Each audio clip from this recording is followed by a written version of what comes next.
যোগ ও পুরুষোত্তম পরম প্রেমময় শ্রী শ্রী ঠাকুরের রাতুল চরণে প্রণাম জানাই জগৎ জননী লীলা সঙ্গিনী শ্রী শ্রী বর্মার শ্রীচরণে প্রণাম জানাই পরম পূজ্যপদ শ্রী শ্রী বর্দার শ্রীচরণে প্রণাম জানাই পরম পূজ্যপদ শ্রী শ্রী আচার্যদেবের শ্রীচরণে ইষ্টপ্রাণ দাদা ও ভক্তিমতী মায়েদের শ্রীচরণে আমার প্রণাম ও আনন্দিত জয়গুরু।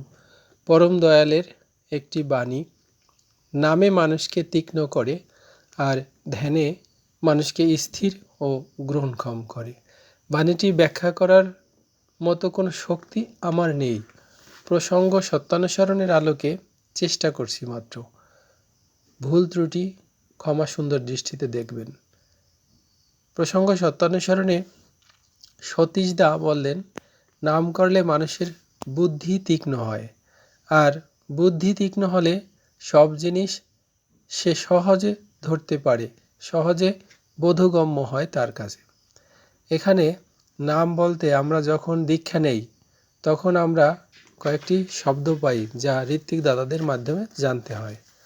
বুদ্ধি বলতে কোনো কাজ সহজে করার কৌশল, তীক্ষ্ণ বলতে ধারালো, অতি দ্রুত বুঝায়। শ্রী শ্রী বরদা বললেন, অস্ত্র যেমন ধারালো হলে সহজে তা দিয়ে কাটা যায়, সেরকম যারা করে তারা সহজে সমস্যার সমাধান করতে পারে।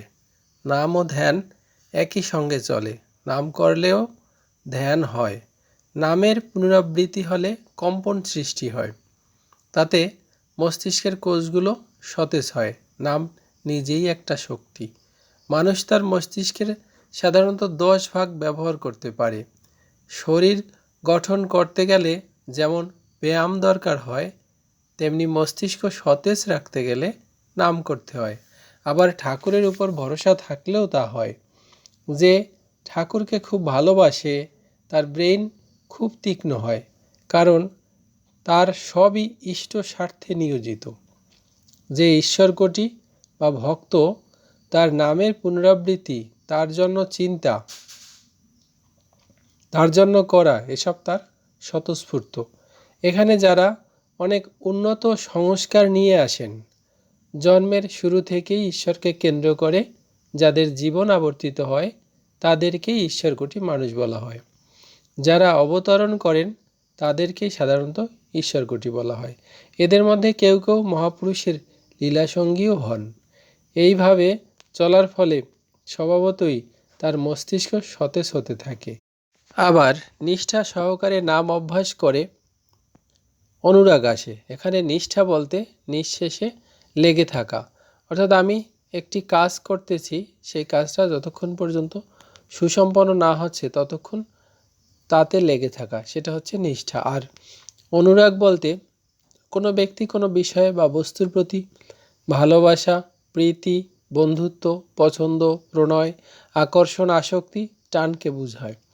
উদাহরণস্বরূপ আমরা বলতে পারি সঙ্গীতানুরাগী, সঙ্গীতের প্রতি যার অনুরাগ রয়েছে বা সঙ্গীতে যিনি অনুরক্ত আছেন, অর্থাৎ যিনি গান বাজনা পছন্দ করেন, গান বাজনার প্রতি যার আকর্ষণ অনুভব করেন, গান বাজনাকে যিনি ভালোবাসেন, যখন ভালো লেগে যায় তখন আর ছাড়তে পারে না।